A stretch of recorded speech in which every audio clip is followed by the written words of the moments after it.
So 2,000 years ago in Bethlehem, there was a shepherd king, and his name was Jesus.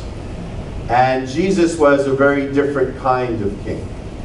Instead of being born in a palace, he was born in a manger. Instead of walking around with a crown of gold upon his head, he was seen with a crown of thorns. And instead of entering the holy city with wild dance and trumpets, we are told about how he once entered the city humbly riding on a donkey.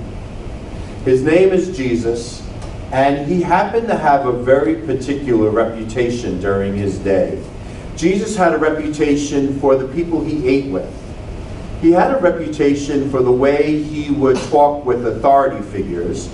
And Jesus also had a reputation for how he would engage with women in what would have been compromising conversations back in his culture and day. The Samaritan woman that Jesus talked to at the well when she was all by herself. The woman who was hemorrhaging.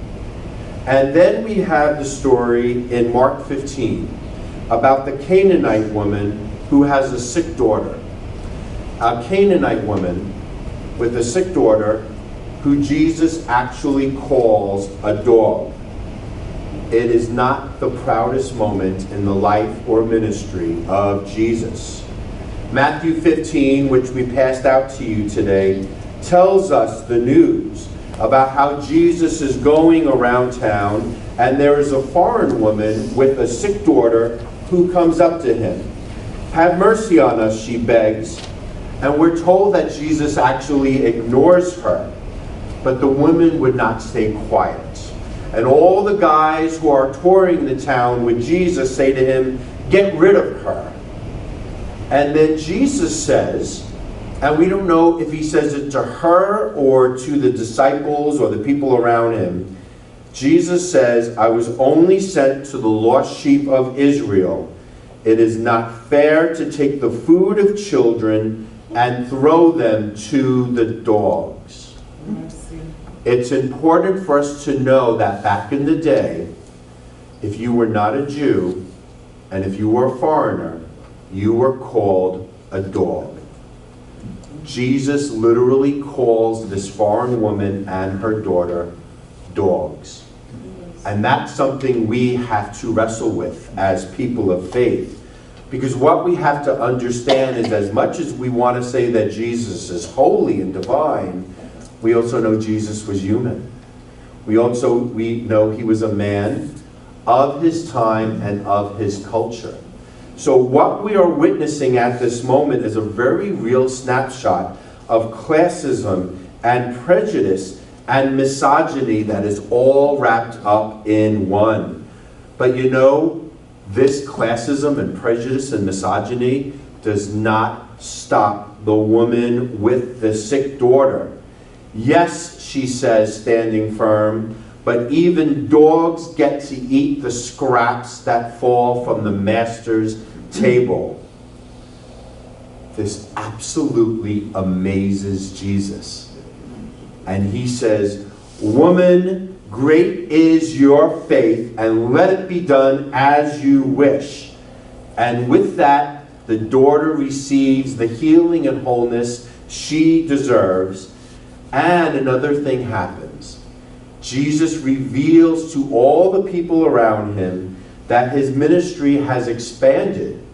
His ministry has expanded to include those of other faiths. His ministry has expanded to include those from other cultures. And his ministry has expanded to include those who society had deemed as least as these and unimportant. What we get to experience through this reading is we see Jesus being very much a man of his day and culture, and we see how he is humbled, he's held accountable, and here's an amazing thing that you may or may not realize. Jesus actually learns something he didn't know before. And I don't know about you, but for me on my walk with Jesus, that makes him even more amazing This makes him seem even more welcoming. This makes the Jesus that I know and I believe in that much more real and compassionate. Because when Jesus had the ability to dismiss and discard two individuals, he instead listened and he found a way to include them. So different from what a lot of us are experiencing in today's day and time. And it is so completely different from the story that we just heard from 2 Samuel. Because today's story, we have David, who is the original shepherd king, and we have this moment of pomp and power that ends with his not too happy wife, Michal. And for those who had a chance to read her story this weekend, you know the story of Michal is not a very happy story. The story of Michal goes this way. Once upon a time, she was the princess of Israel. Her father was King Saul, the first king of Israel.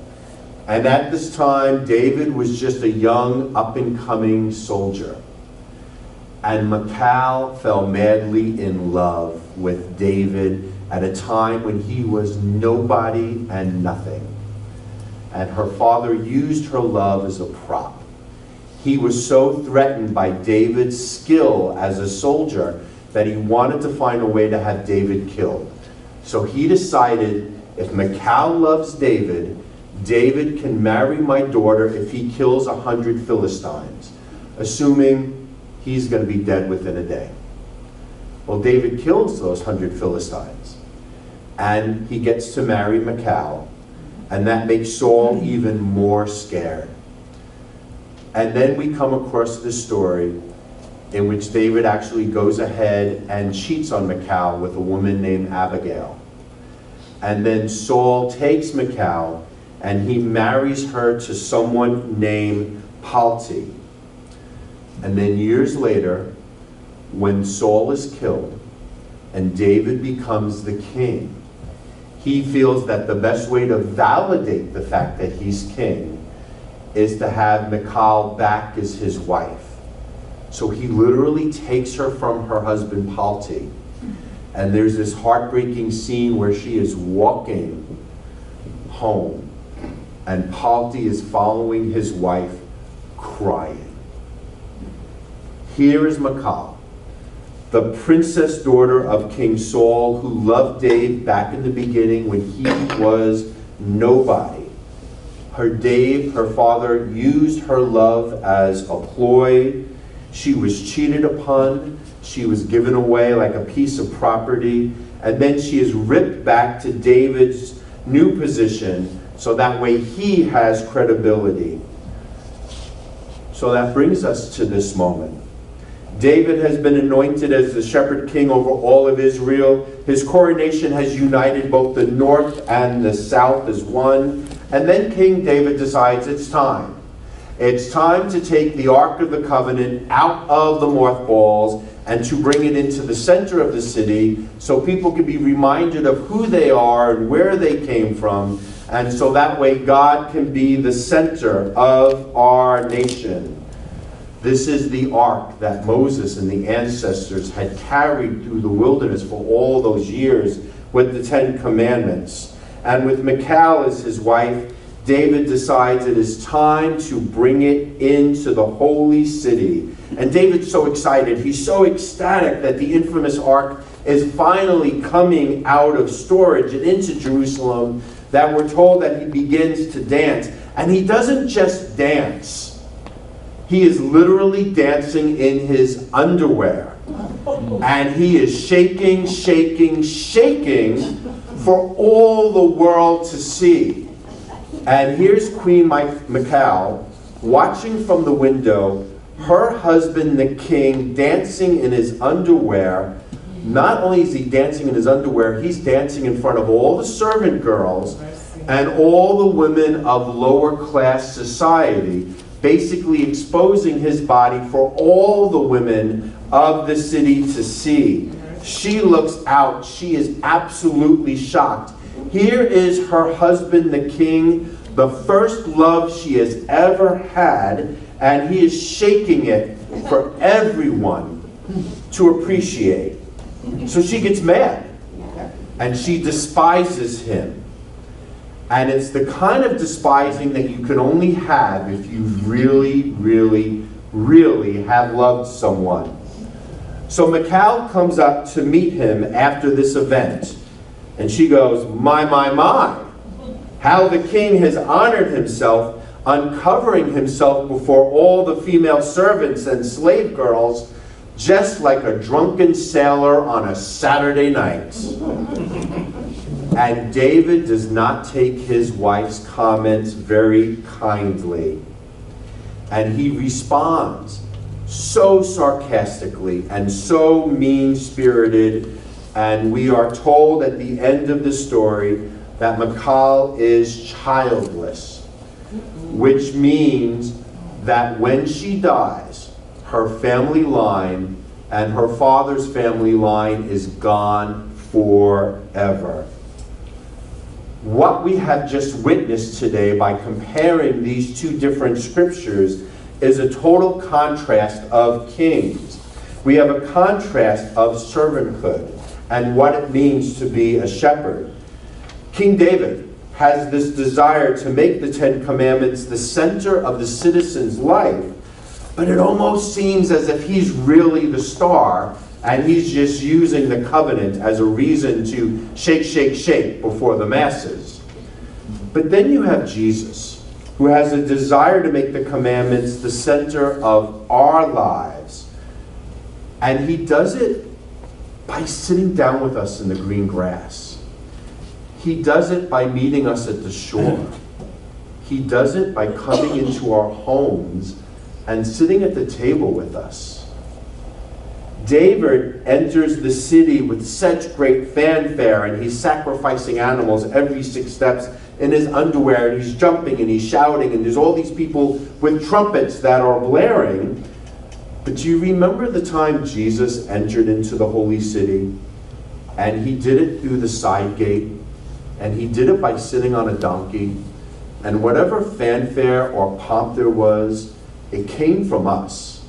It came from the people who were so amazed that they took off their coats and they cut down the palm branches, and they were the ones who sung the songs of praise and glory.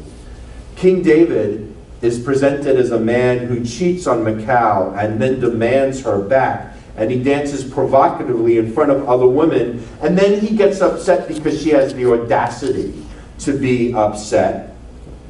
But then we have the story of Jesus meeting a foreign woman who will do anything to have her daughter receive the gift of wellness. And when the woman displays great courage and she stands her ground and she speaks up to Jesus and she goes toe to toe with Jesus and she uses logic and she uses reason, you notice that his response is not to feel threatened. His response is not to use sarcasm once he's called out for being sarcastic. His response to her comments is to publicly praise her, to learn from her, and then he expands his entire ministry and way of doing things because of her. You know, last Sunday and today we asked the congregation why. Why do we have a passion for God, and why do we have compassion for all? And you know, in today's story, Jesus gives us a really good why. And Jesus really shows us how. So the question is, why Jesus? Because from what we see in the scriptures, Jesus is someone who cared not just about men, but Jesus actually cared about women and children. Jesus wasn't just about spectacle of salvation found in the Ten Commandments. Jesus was actually about, let's embody what the spirit of the Ten Commandments are all about. Jesus was about, let's embody the salvation that is found in the Ten Commandments by how we live and who we eat with and how we communicate with one another.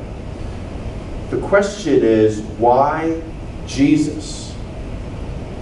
Well, because like other mortals, when you and I, and when we have the opportunity to confront Jesus, when we speak up to Jesus for ourselves, when we have the courage to challenge Jesus and to challenge our faith, we discover that Jesus Christ is right there, that Jesus is listening, we have the assurance that Jesus heals, and we know that Jesus can even learn from us.